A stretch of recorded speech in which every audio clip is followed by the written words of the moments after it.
minha gente? Sou Raíssa, estou chegando com mais um podcast do blog Softball Não.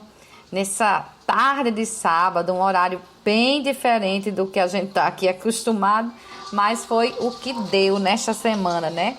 Bom, temos agora então 27 graus aqui em Natal, sensação térmica de 27 graus, com ventos gostosos, maravilhosos de 28 km por hora e rajadas de 37 km por hora. Chegando então com esse tema, o corpo de antigamente.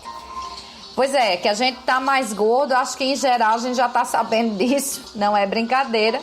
Mas uma reportagem do HuffPost Brasil, feita por Luísa Belloni, trouxe ontem dados que apontam que a obesidade entre os homens, em geral, no mundo, saiu de 3,2% em 1975 para 10,8% em 2014.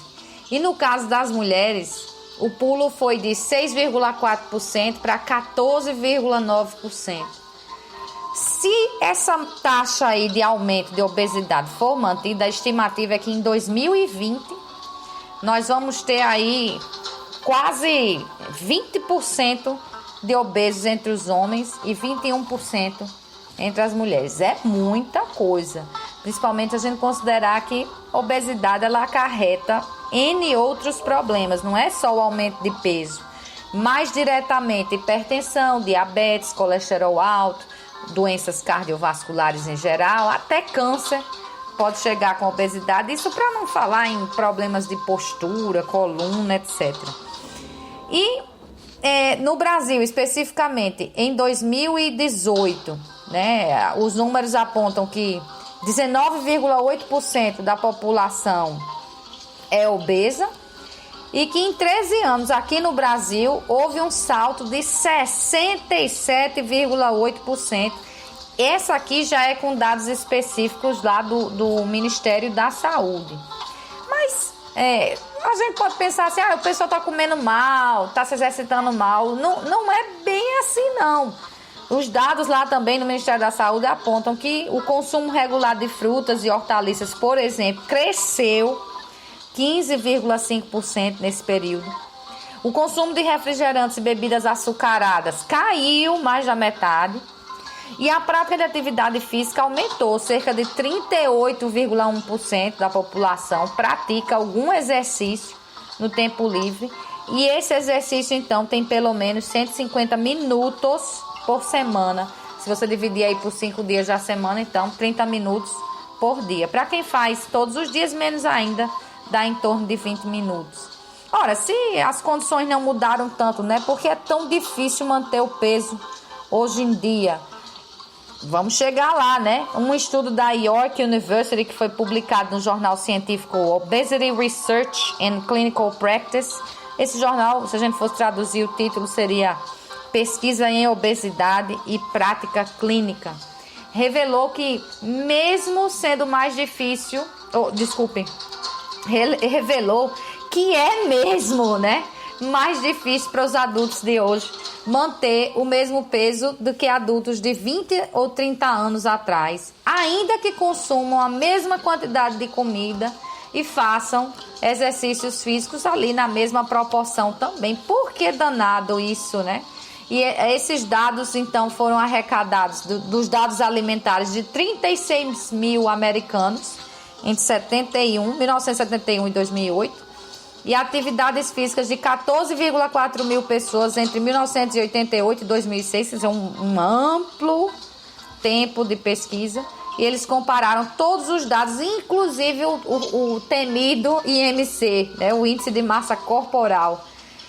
E as revelações lá da pesquisa, né? Um adulto de 2006 que consumia as mesmas calorias e as mesmas quantidades de macronutrientes, como gorduras e proteínas, e fazendo os mesmos exercícios ou os exercícios físicos da mesma forma que uma pessoa fazia em 1998, teria um IMC, um índice de massa corporal, que é aquele índice que termina pegando se você está no peso certo, está abaixo do peso, está acima do peso, está com obesidade leve, moderada ou mórbida, né?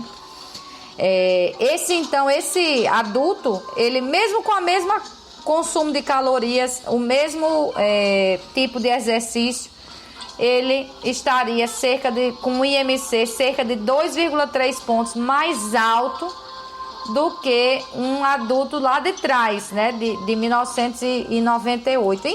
Para resumir, para ficar mais claro ainda, os adultos de hoje estão 10% mais pesados do que os adultos da década de 80, ainda que estejam seguindo a mesma dieta e fazendo exercícios físicos. Aí, a coautora do estudo, Jennifer Cook, disse mais claramente, abre aspas para ela, o resultado do nosso estudo sugere que se você tiver 40 anos agora, você deveria comer menos e se exercitar mais para ter o mesmo peso de alguém com 40 anos na década de 70. No entanto, isso também indica que há questões específicas que estão contribuindo para o aumento da obesidade, além da dieta e de exercício. Sim, aqui chega onde a gente quer, né? Por que então que se você come a mesma quantia e se exercita do mesmo jeito, 30 ou 40 anos depois você não consegue ter aquele peso que as pessoas tinham, né? 3 fatores que podem explicar essa mudança de acordo com o estudo são, primeiro, produtos químicos, que estão tanto nas nossas roupas como nos alimentos. O exemplo maior é que a gente não vive sem plástico. É quase impossível viver sem plástico. Então, os produtos químicos estão presentes desde os utensílios de cozinha até móveis, roupas, alimentos ultraprocessados, os agrotóxicos também que vão nos alimentos. E podem ter efeitos obesogênicos, como eles chamam, né? de gerar essa obesidade. Porque eles alteram a forma como o nosso corpo gasta energia ou estoca gordura. Também alteram os receptores hormonais e o estrogênio, um pesadelo aí das mulheres. Um estudo da University of Novi Sad, que fica na Sérvia, revelou... Bom, aí eu vou dizer o nome aqui da substância, mas não sei nem se pronuncia assim, porque não é minha área, né? Um nome estranho. Os eftalatos, né? Que são comuns em produtos de plástico, podem contribuir para o desenvolvimento de distúrbios metabólicos, vez que os pesquisadores encontraram uma conexão entre os níveis desse composto, nesses eftalatos, e o aumento do risco de obesidade, diabetes e doenças cardiovasculares. Os eftalatos, então, podem ser ingeridos, tomem nota, né? Olha o susto, por meio de água encanada, ou seja, água, né? Mas também estão presentes em brinquedos infantis, produtos higiênicos e até no café solúvel. Outro fator, né, além desses produtos químicos, que realmente há alguns podcasts, né, podcasts para trás, né, nós já discutimos a respeito do plástico, dos microplásticos que estão presentes na alimentação, que a gente tem que tentar se livrar disso. Hoje já há um consenso, né, de que plástico demais está trazendo problemas para o mundo, e não só para o mundo, para os seres humanos, né? Então, esse já é um fator. Bom, mas um outro fator são os antidepressivos. O aumento de diagnóstico de depressão, então, levou a um aumento na preocupação com os efeitos colaterais desses remédios, porque muitos deles podem aumentar o apetite e também, ainda pior, afetam o metabolismo. Então, hoje se lida mais com antidepressivos do que há 30, 40 anos. Mais um fator, nossa flora intestinal que mudou, né? Ela tem uma influência direta, essa flora intestinal ela tem uma influência direta no peso, porque as bactérias quebram, as bactérias estão lá, né, no nosso intestino, quebram as fibras e as convertem em energia e inibem as boas bactérias. Então, desculpem, não é nem isso, elas regulam o apetite, só que esse tipo de dieta que a gente tem aqui, que é chamada de dieta ocidental, né? O que seria essa dieta ocidental, né? É uma dieta pobre em fibras e muito rica em gordura, muito desses carboidratos rápidos também. Essas terminam inibindo a atuação dessas bactérias, que são boas bactérias, né? E, lógico, se está inibindo na atuação delas, como é que vão ser quebradas essas fibras e convertidas em energia? Então, é claro que isso talvez tenha até um peso ainda maior. E talvez esteja tudo junto, né? Talvez os produtos químicos estejam inibindo as bactérias, os antidepressivos também, e a flora intestinal, então, seja o grande tchan aí do que a gente está enfrentando de obesidade em relação a essa questão de você consumir a mesma quantia, fazer a mesma quantidade de exercício, mas o adulto de hoje de 40 anos é mais pesado do que o adulto de 30, 40 anos atrás, que também tinha 40 anos. Bom, além desses 3 fatores, tem uma outra coisa, aí já não vem do estudo, né? A obesidade, ela também é agravada por estresse e sedentarismo. E aí a gente entra na questão da geração atual, não mais comparando com a anterior, mas não deixa de ser, já que hoje a gente tem uma sociedade cada vez mais distante dos hábitos saudáveis que os nossos antepassados tinham, né? Cada vez mais a gente come comida industrializada, tem menos tempo para as refeições, né? Os brasileiros costumam não priorizar alimentos naturais, muito pelo contrário, né? A prioridade são alimentos industrializados e os chamados ultraprocessados. A gente não presta mais atenção ao prato, acho que é uma constatação unânime, né? Para onde você for, para a casa que você for, para o restaurante que você for, as pessoas não prestam mais atenção no que estão comendo. Estão comendo rápido demais para voltar aos seus afazeres, né? Ou estão comendo lá grudadas no celular, no computador, especialmente no celular, né? E não estão nem percebendo o que estão comendo, o que estão ingerindo.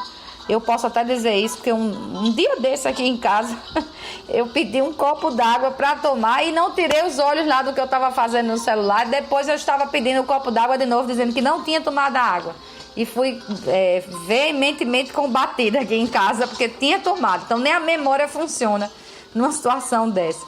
E hoje a gente tem muito esse conceito de mindfulness, já conversamos também aqui a respeito disso, que é você prestar mais atenção no momento presente, centralizar a atenção, né, sobre si mesmo, concentrar sobre as sensações que você está sentindo fazendo aquilo, os ritmos biológicos, prestar atenção nas vontades, nos desejos. Isso vale para tudo, para alimentação, para a hora que você está fazendo qualquer atividade. Eu adoro fazer isso quando eu estou lavando louça, né? Eu sempre digo que louça é a minha atividade de liberar a mente de tudo, né? A hora que eu presto atenção exatamente no que eu estou fazendo, me concentro, né? Não dá para ser multitasking o tempo todo.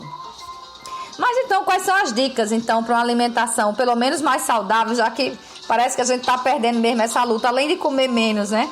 Coma mais verduras, legumes e frutas, inclua cereais integrais, priorize peixes. Se comer carne, come em melhor qualidade e em menor quantidade, né? Carne, talvez a gente faça aqui um podcast mais para frente só sobre carne, sobre as impressões que eu tenho.